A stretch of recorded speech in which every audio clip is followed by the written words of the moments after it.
By showing this maple leaf blowing in the wind, we've started this documentary with a symbol instantly recognisable as Canadian.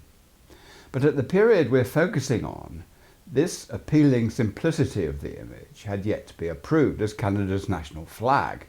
It was only adopted officially in 1965 by Prime Minister Lester Pearson's administration. No, Canada's red ensign, seen here, was appropriate to the period we're looking at, reflecting as it does Canada's history as a British Dominion. The Right Honourable William Lyon Mackenzie King was the nation's 10th Prime Minister. As a youngster, his family called him Willie. Here he is with his mother and father. But he was not always popular. One online commentator claims Mackenzie King was a sexually repressed, hypocritical, guilt-ridden, prostitute-visiting mama's boy who was exceptionally weird. And it's true that later he did earn the sobriquet Weird Willie. So this programme aims to tell you how and why this came about and why it's important. When Willie's friend and mentor in politics, the Liberal Party leader Sir Wilfrid Laurier, died aged 78, Mackenzie King himself rose to become the Liberal Party's leader in 1919. Subsequently, over 3 separate periods, he held the office of Prime Minister for a total of 21.5 years, remaining to this day Canada's longest-serving statesman. His policy was to deliberately move Canada away from its British Dominion status and towards full independence. Together with many domestic reforms, such as introducing the old age pension in 1927, and especially his leadership in World War II, King remains a dominating figure in Canada's political history. When his Liberal Party triumphed overwhelmingly in the 1940 elections, King continued his war work, mobilising money, supplies and volunteers to support Britain in World War II, while also boosting Canada's economy and working to maintain morale both at home and overseas where his military forces were. Such developments underline his enduring significance, although his stature became tarnished by the sensational revelations in his diary, which only became known after his death on the 22nd of July 1950, when he was aged 75. Here is the first page, written in 1893, when he was a 19-year-old Toronto University undergraduate. Ironically, the first line reads, "This diary is to contain a very brief sketch of the events, actions, feelings and thoughts of my daily life." However, with the pages stacked in a row, Wikipedia declares the diary runs to a shelf length of over 7 metres, containing 50,000 pages, to which he contributed until just a few days before his demise. An official edited and searchable version of this diary, amounting to 30,000 pages, is now available online through Libraries and Archive Canada in Ottawa, Canada's capital, and one author has claimed it to be, quote, "the most important single political document in 20th century Canadian history." In line with King's instruction to destroy it once he realised he would not live to write his memoirs, his literary executors suppressed some of the content. But owing to public protests, much of it has survived, and more has been written about King than about any other Canadian Prime Minister. So why the fuss? The answer lies in the diary contents. Given how huge it is, virtually nobody until recently has managed to study the diary in its entirety. Its pages were slowly released to the public over many years. Then the historian Dr Anton Wagner, seen here, achieved this remarkable feat by reading it all. The result is yet another biography to add to the 24 or so other books about Mackenzie King's premiership and life, most of which ignore the embarrassing diary details in favour of telling his political story. This is volume 1 of Dr Wagner's 800-page book, The Spiritualist Prime Minister, and this is the following volume, subtitled King and His Mediums. Originally, King wrote his diary himself, changing in 1938 to dictating his thoughts each evening to his secretary. We can only wonder if he or she could keep a straight face while taking down some of the lurid ramblings, since reading it has been described as a descent into delirium. It shows the former Prime Minister as a baffling, eccentric character leading a truly double life. He admitted as much himself as early as 1898. Compared with his political life, his confessional diary offers an entirely different perspective. So let's inspect some of the early scandal in this diary. One thing you need to take on board first was Willie's intense religiosity from his Presbyterian upbringing, with its strictly devout Christian tenets, which he swallowed hook, line and sinker. But religiosity apart, he also struggled with his sexual appetite, causing him to be conflicted about his behaviour towards girls, particularly pretty nurses. But also, according to Professor C.P. Stacey in this book, A Very Double Life, The Private World of Mackenzie King, Willie would go out into the Toronto nights to consort with prostitutes before coming home ashamed of his weakness and feeling contrite about his sin. He would then express regret in his diary, which in practice involved only temporary mortification, and indeed the exchange of sexual services for money was only made illegal in Canada as recently as 2014, 64 years after Willie died. For a while, aiming to turn wrongs into rights, King adopted the role of a missionary, trying to rescue local prostitutes from their wicked ways and bring them to Christianity. He also conducted religious services for girls at the Children's Hospital on Sundays, despite having no qualification to do so. Then he would fail in his sexual abstinence once more and refer to it sorrowfully in his diary. His sexual behaviour was never spelled out crudely in this diary, but is clearly understood by readers. Turning to his family background, he had two sisters, a brother called Max, while John King, his father, was a not very successful lawyer, so the family reputedly lived much of the time in shabby gentility, firstly in their hometown of Berlin, Ontario, later renamed after Britain's Lord Kitchener, before the family moved to Toronto. As a student, King attended university there, going on to Chicago and then Harvard and gaining a PhD, the only Canadian Prime Minister to do so. But by far the most influential person for him was his mother, Isabel Grace Mackenzie, seen here, with whom he had an intensely close relationship both before and even after she died. The phrase "Dear Mother" appears more than 1,000 times in Mackenzie King's diaries. She adored him and was both possessive and ambitious for him, but the public knew none of this back then. This oil portrait of her, later in life, was kept by the Prime Minister in his home, with an altar shrine of memorabilia kept on a table in front of it. This is a famous photograph of Willie contemplating this portrait. King was an astute politician who achieved a great deal for his country without being especially popular. Nevertheless, he was Prime Minister from 1921 to 1926, 1926 to 1930, and 1935 to 1948, receiving honours honours along the way.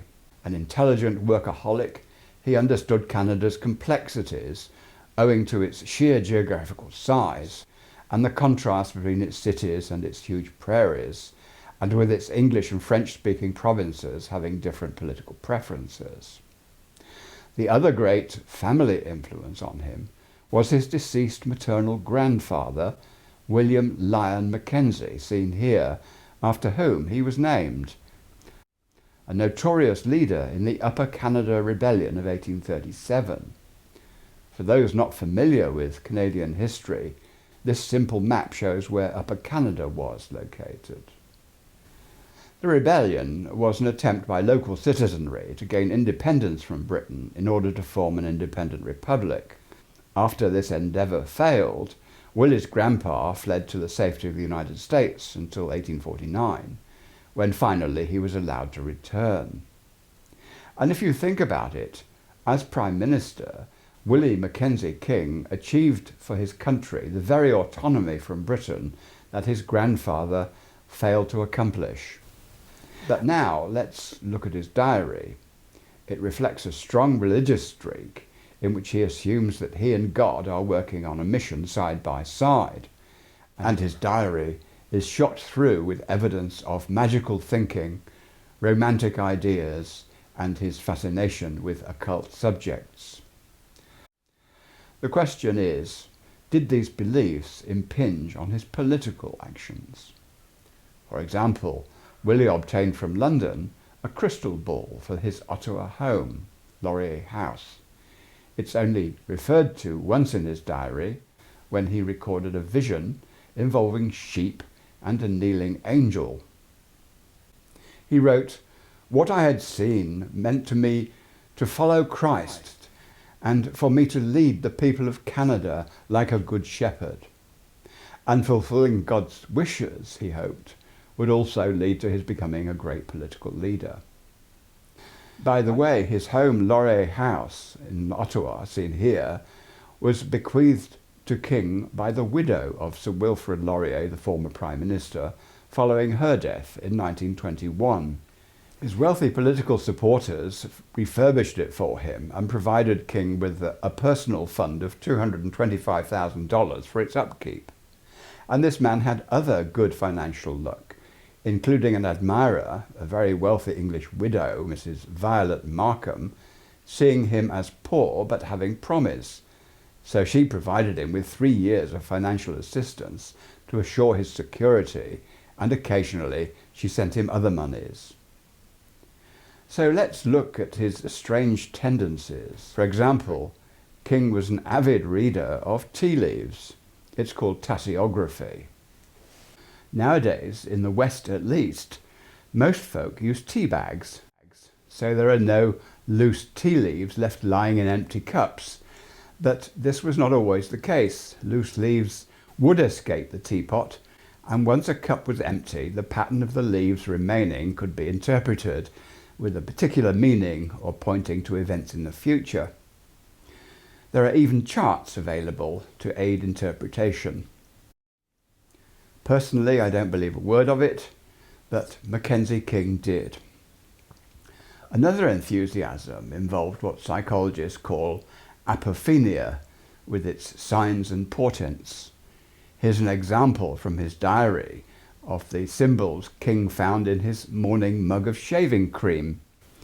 On the 20th of January 1948, he tells us he saw a polar bear in his soapy lather and an eagle. These represented for him the Cold War between America and the Soviet Union. The bear seemed to be moving into space and crushing down on the outspread wing of the eagle, he wrote. Then a dog appeared, symbolizing Canada, which helped to push the bear off the eagle. Seeing meanings in random formations is quite commonplace. The term apophenia was coined in 1958 by the German neurologist Klaus Conrad, who was studying how schizophrenics make such connections. And perhaps you've seen a face in the leaves of a tree, or on the tree trunk, or in a cloud formation. You won't be alone, I have too, if only rarely. Imagining faces is called pareidolia, being an aspect of apophenia, and King had this tendency to perceive meaning and significance in random patterns. He also believed in numerology, of which I'm totally ignorant, so I looked it up online. Numerology existed in the most ancient civilizations and predated astrology. It considers a person's name, family name, and date of birth, ascribing meaning to the alphabetic letters according to the numbers which they symbolize. Ancient Greek numerology thought the numbers 11, 22, and 33 should be revered as master numbers. And numerology purports to tell the future, to guide human behavior, predict the outcome of relationships, and otherwise divine the unknowable based on a person's numbers. Here's an example of King's musings in his diary. I thought yesterday of 47 being the figure 74 reversed, which was the year of my birth. Curiously enough, someone remarked this to me. I had another rather odd thought related to numerals in thinking of the rebellion of 1837. I thought of my age, the 73rd year, which is 37 reversed. Were one to live to a very old age, 83, the reverse would be 38, he wrote. And I wonder how significant the number 50 was to him. It should have been very significant, since he has appeared on the Canadian $50 bill for 75 years. And he also had a compulsive interest in the position of the hands on clocks and the numbers that they were pointing to, whether they were directly opposite each other, with, say, the hour hand pointed to 6 and the minute hand to 12, or if the hands overlapped precisely, as in 5 minutes to 11. He would derive great significance from this. Another of King's wacky interests was fortune-telling. On several occasions he consulted a clairvoyant and palm reader, Mrs. Quest Brown. But more importantly, in the 1920s and 30s, he consulted Rachel Bleaney from Kingston, Ontario. This is her calling card. She's been described as a tiny woman with an English accent, popular even as far as the United States. On the 1st of March 1925, Rachel Bleaney visited him at Laurier House, and King recorded every utterance, being overwhelmed by what he heard, including words of comfort about his mother and the challenges he would face at the next election. In his view, her declarations were, quote, amazingly true of the past, and if true as to the future, will be astonishing beyond words, because so bold and daring are the prophecies. Unfortunately, Bleaney also made mistakes, claiming, for example, that he would marry a widow, that he'd be married by the age of 57, when actually he remained single all his life. On other occasions, that he would live to the age of 78, or 80, or 82, which was longer than his actual longevity. But such errors did not actually deter King from trusting her. Not least, she reinforced King's belief that his mother, father and brother Max were his guardian angels who communicated through his dream visions, and he had plenty of visions. Consequently, he saw himself as an instrument to work out the will of God, with his diary referring to the spiritual and divine on almost a daily basis, including this entry. I truly believe dear mother is near me and guiding me. To God's great purpose I commend my life. And this interpreting of dreams by Bleaney was noticed by King's principal political advisor and head of the Department of External Affairs, who wrote in his own diary, Ye gods, what folly and infantile superstition! Folly in itself, and in the danger of his being laughed out of the country and out of politics forever, if the Conservatives ever learned of it. And another weird thing he did regularly on arriving home in the evening was kiss the lips on the marble bust of his mother that he had commissioned in Italy and kept in Laurier House. He would also reckon to receive advice by opening his Bible at random pages to see if his eyes fell on anything important. And he supplemented the Bible with this, Mary Tilliston's Daily Strength for Daily Needs, a book he felt provided an unbroken link with those who have gone on to the better world. King's weirdness reached as far as astrology. He commissioned numerous astrological charts, including this one in 1924. After breakfast, I read over my horoscope from Mayor Hardy of Lethbridge, so true in every line that one cannot but believe in a science of astrology and the influence of the stars. And 12 years later, he was still interested. Mrs. Stevenson, an astrologist, has been working on my horoscope, which was distinctly interesting and helpful. She spoke of the higher spirits being God's agents interested in individuals. She seems to imply I had a special mission and might be being used in this way. If you go online and input Mackenzie King and astrology, you can find his complicated astrological chart seen here, together with a very long explanation of it. This short excerpt is from an otherwise lengthy astrological portrait. It says, "With Neptune as one of your 3 dominant planets, you're a secretive and ambiguous person, often confused or unclear about your own motivations.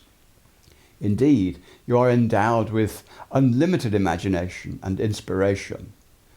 On the other hand, your impressionability is such that you may have difficulties in separating what is concrete and solid from illusions or dreams." This sounds accurate, and Mackenzie King took it all very seriously. But we're not finished with his fancies. There's still handwriting analysis. Graphology makes connections between the writer and his or her personality traits. The loops in letters and words are significant, and the pressure given to the lines, while the spacing between words and letters tells about the individual's interpersonal tendencies. So a graphologist can understand a person through their writing. Here's an example from King's diary of the 31st of January 1931. "Tonight I had Jacobs, a graphologist, come to dinner, and afterwards he read our handwritings. Of mine he spoke of eye strain, headaches, a little weakness in kidney, which bothers at times. I have the power of reading people, full of intensity of feeling shown in voice, gesture, movement of hands, altruism, high religious instinct. I might have been a bishop if Catholic." And so to phrenology, the magical study of the contour of the skull, based on the once accepted belief that they indicate a person's mental faculties and character. The German physician Franz Joseph Gall popularized the notion in 1796, and its accuracy was questioned even back in the 19th century. Nobody today believes the shape of our heads provides a window into our personalities, but this did not prevent King from accepting its validity. So King's preoccupations with tea leaves, apophenia, pareidolia, numerology, fortune-telling, astrology, graphology and phrenology all helped him interpret the world in a naive way. And together with his religiosity, this marked him out as a very unusual leader, at least when he was not wearing his politician's hat, and possibly even when he was. Although as a young man, King was gregarious with plenty of friends, when older he had relatively few. So it's not unreasonable to ask if he was influenced more by his unrealistic magical side than by the people surrounding him. Not least, he developed an interest in contacting the dead through mediums, so we're not quite done with his weirdness. But for now, it's back to the political impact of his day job. In foreign policy, King was very effective. In 1923, Canada signed its first foreign treaty without Britain as the co-signatory. It was with the United States and set a precedent by moving Canada towards greater autonomy from the mother country. In 1926, Canada and the United States established legations with each other and no longer dealt through British officers. The disputes Mackenzie King had with General Byng, seen here, the monarch's representative in Canada, also led to the Statute of Westminster in 1931, by which time he was leader of the opposition and not Prime Minister. Nonetheless, his actions helped bring about independence for Canada, Australia and New Zealand, and also the end of empire and the beginning of the Commonwealth. And with the war over, King ensured that Canada retained its independent voice in world affairs. Not just that, but he also became the nation's first Canadian citizen, as shown by this certificate numbered 0001, once the country's independence was confirmed through his initiative. By the time the Second World War began, King was already 65 years old. Shrewdly, he left Canada's declaring war on Germany and the introduction of conscription to a decision by Parliament, rather than making these decisions himself. And then he brought about the greatest military mobilization the country's ever seen, with over 1 million people recruited into the armed forces. The Commonwealth Air Training Plan was another achievement, Canada becoming the aerodrome of democracy by training 130,000 aircrew from Britain, Australia and other countries. And while doing all this, he also successfully managed the opposing currents of English Canada and Quebec's French-Canadian isolationism. But despite Canada's significant contribution to the war and King's personal diplomacy to promote Allied cooperation, the Prime Minister was still marginalised, only learning about the Allied forces' D-Day landings in Europe after the invasion had begun, and in which Canadian forces were involved. At 3:30 this morning, the government received official word that the invasion of Western Europe had begun. Word was also received that the Canadian troops were among the Allied forces who landed this morning on the northern coast of France. Canada will be proud to learn that our troops are being supported by units of the Royal Canadian Navy and the Royal Canadian Air Force. The great landing in Western Europe is the opening of what we hope and believe will be the decisive phase of the war against Germany.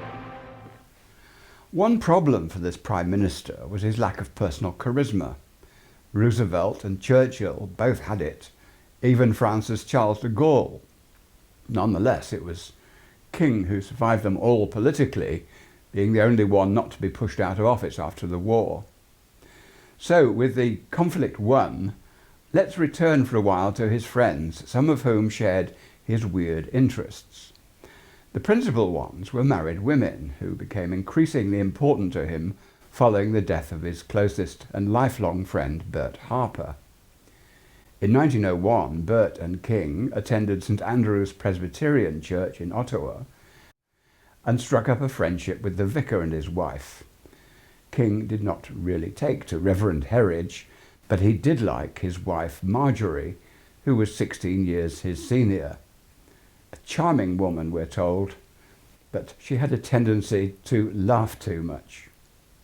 But the Herridges became very significant for Willie, not least because they introduced him to a country guest house, Mrs McMinn's, in the Gateau Hills, just outside Ottawa, where they would stay as guests.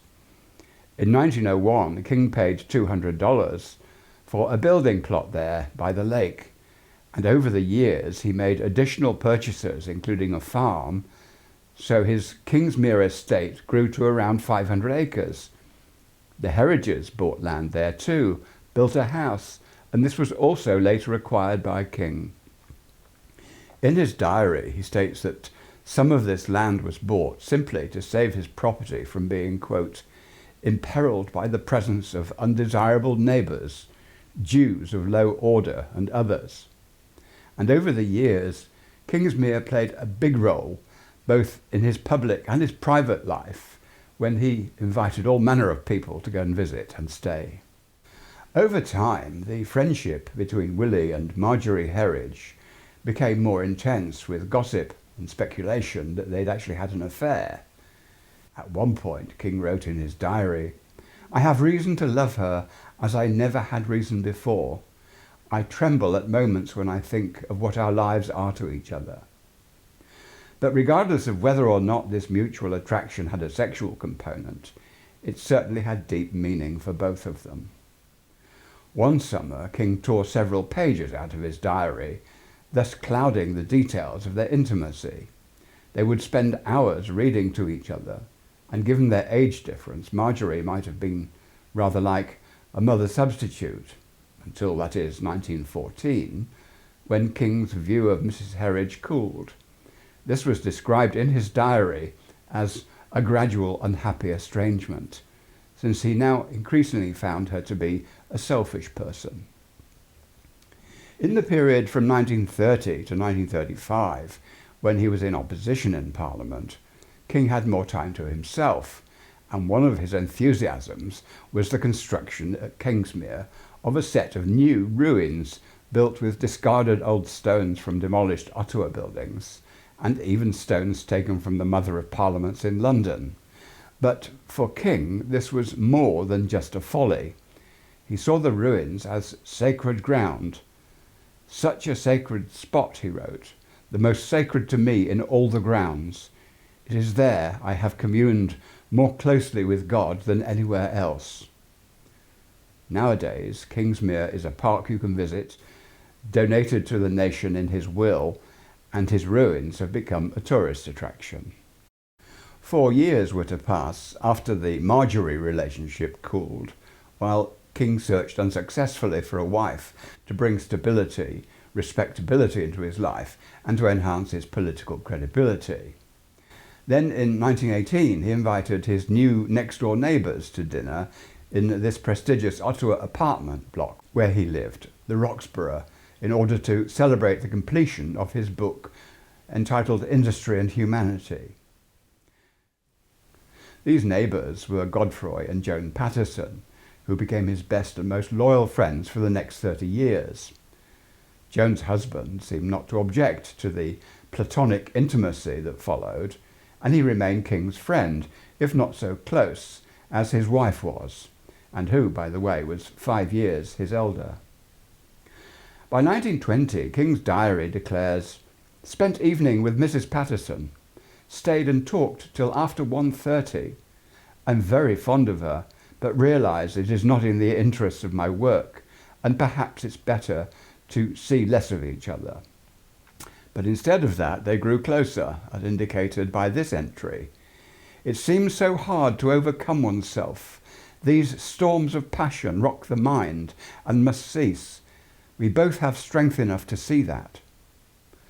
Later still, when he was Prime Minister, he wrote she'd have made an ideal wife if only he could have met her years ago.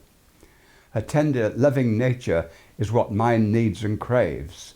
She has great intellectual force and infinite charm." In a sense, Joan also became a substitute for his deceased darling mother, although he still felt his life was both solitary and lonely.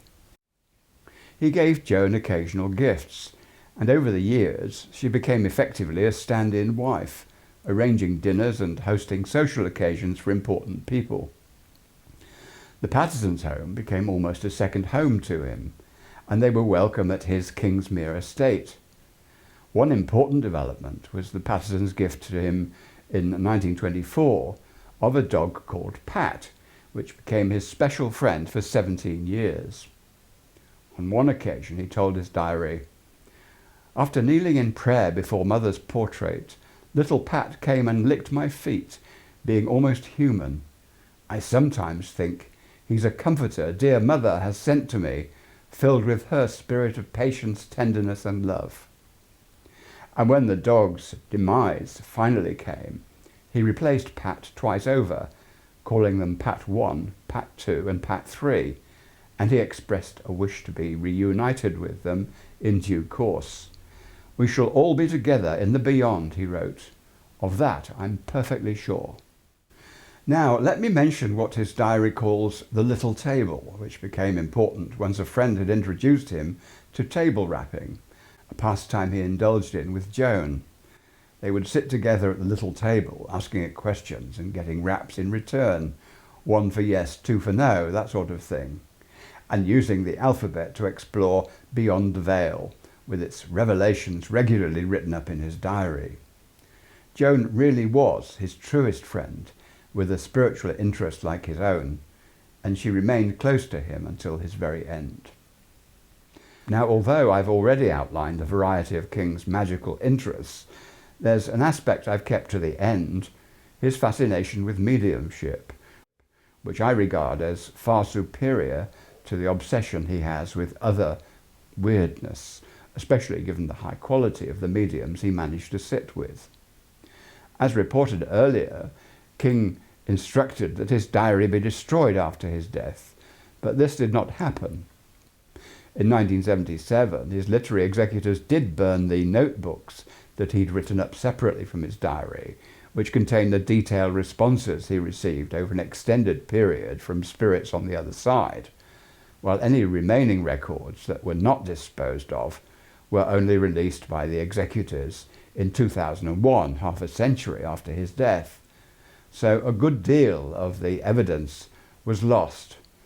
Nonetheless, his diary still manages to outline his post-mortem contact with the spirit of President Roosevelt, his former Prime Minister, Sir Wilfrid Laurier, his dead mother, his brother Max, his rebel grandfather, as well as with Pat the dog, and the renowned English psychical researcher Frederick Myers, and even Leonardo da Vinci.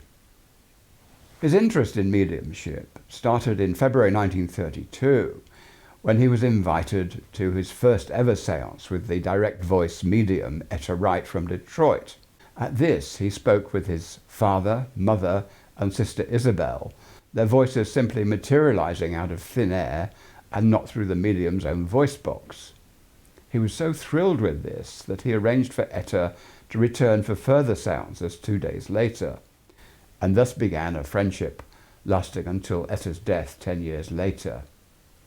King valued her services greatly, but over time became distressed that her spirit guide on the other side, Dr. Sharp, expressed anti-Christian views. Nonetheless, King and Etta remained close friends, despite Willie definitely being a Christian first and a spiritualist only second. The author, Dr. Anton Wagner, even suggests that Etta ended up trying to make King dependent on her regarding his spiritual interests. And if she interests you, you could consider watching my recent documentary devoted entirely to Henrietta Wright, who was probably the best direct voice medium in the world. When King travelled to England on business in the 1930s, he would also take the opportunity to visit other renowned mediums. Through Lady Aberdeen, he met the automatic writing medium Hester Dowden. Through W.T. Stead's daughter Estelle, he sat with Ruth Vaughan.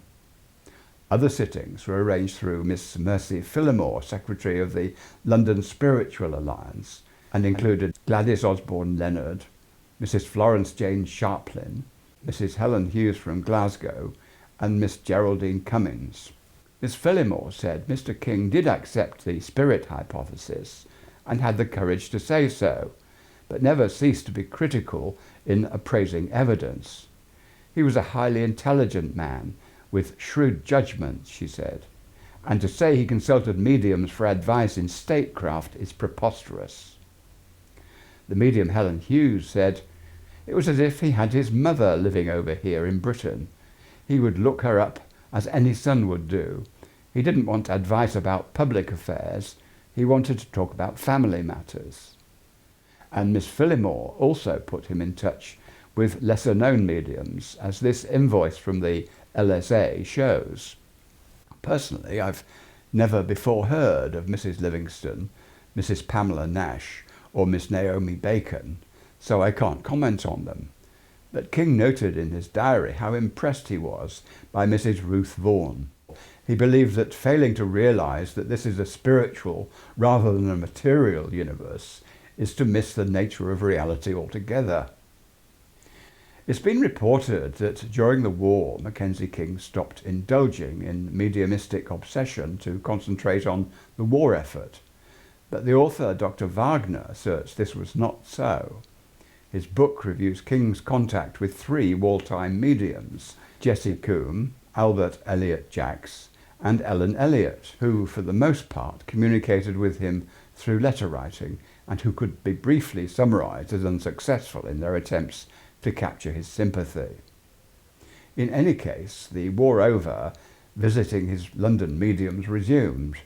One of these, Geraldine Cummins, knowing him only as a British Commonwealth statesman and not by name, declared he was far too intelligent to be credulous, and at a follow-up sitting, when the spirit of President Roosevelt warned him of potential troubles brewing in Asia, he told Miss Cummins that he made it a rule to ignore spiritual advice, trusting solely to his own and his advisor's judgment.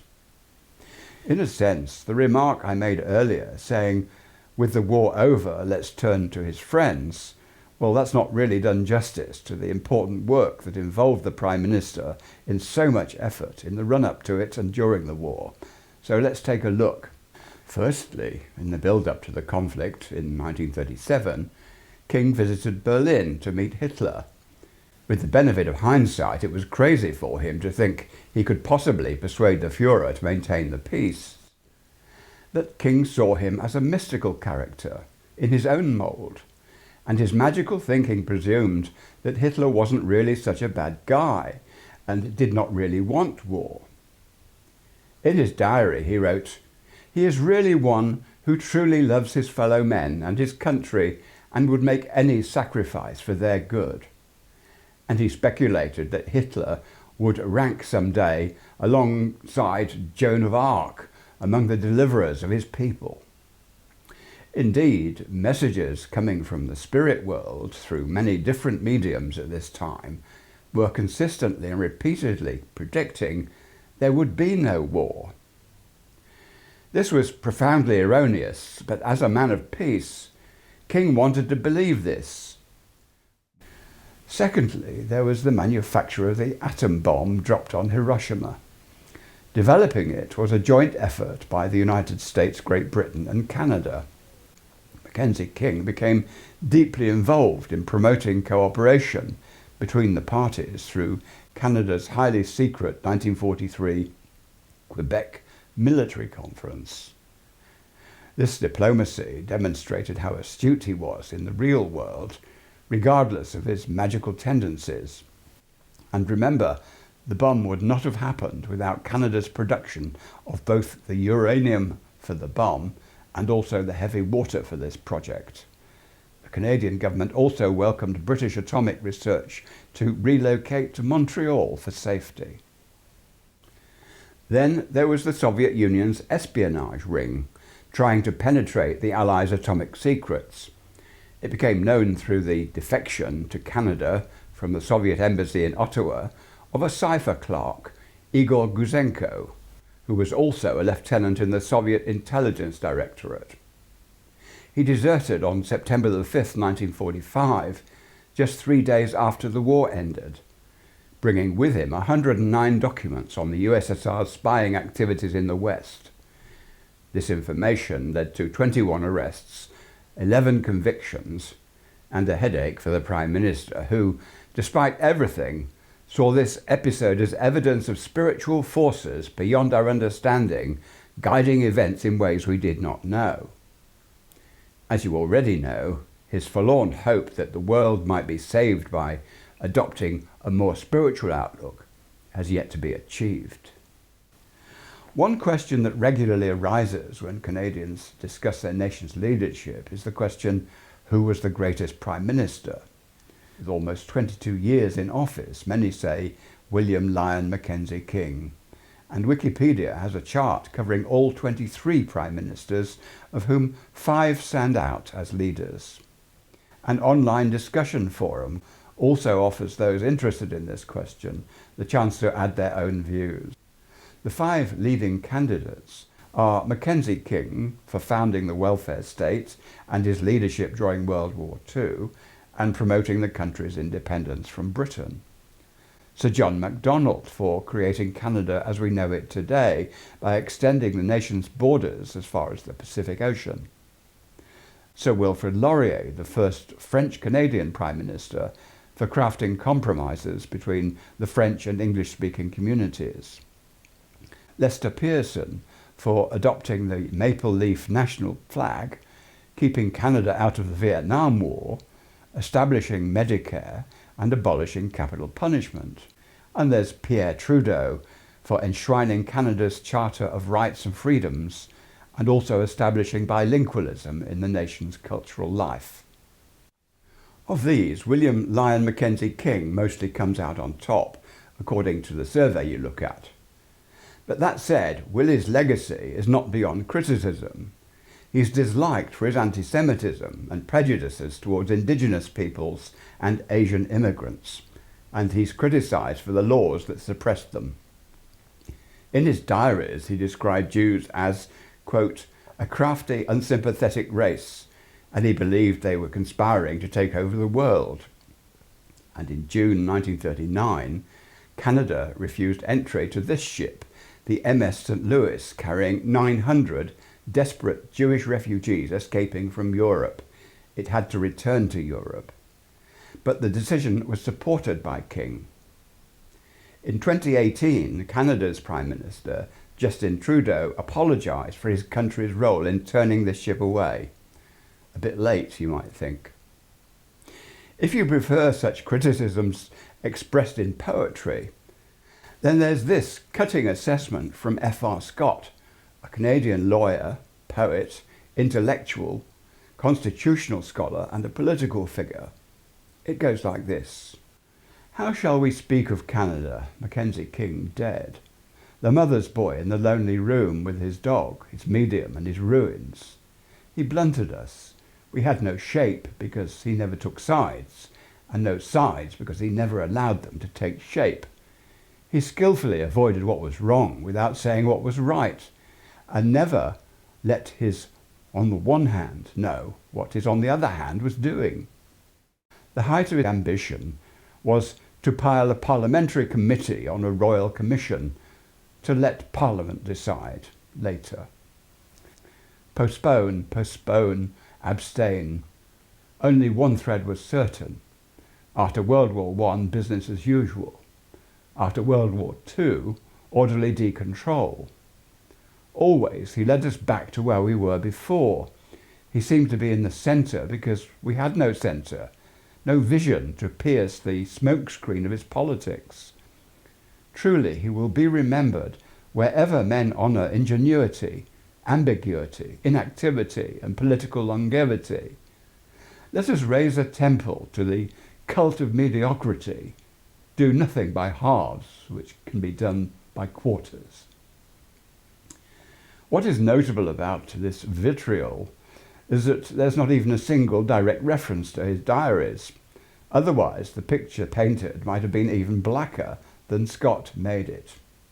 Even so, Mackenzie King's lack of personal charisma did not prevent his becoming a pragmatic and effective leader. And some would say he also proved you don't need to be completely sane to do the job. Being weird, it would seem, is good enough. Thanks for listening. And before I go, let me mention that the tune introducing this programme was actually the Canadian national anthem, O Canada. Of course, it has lyrics too, but these were only officially adopted as recently as 1980.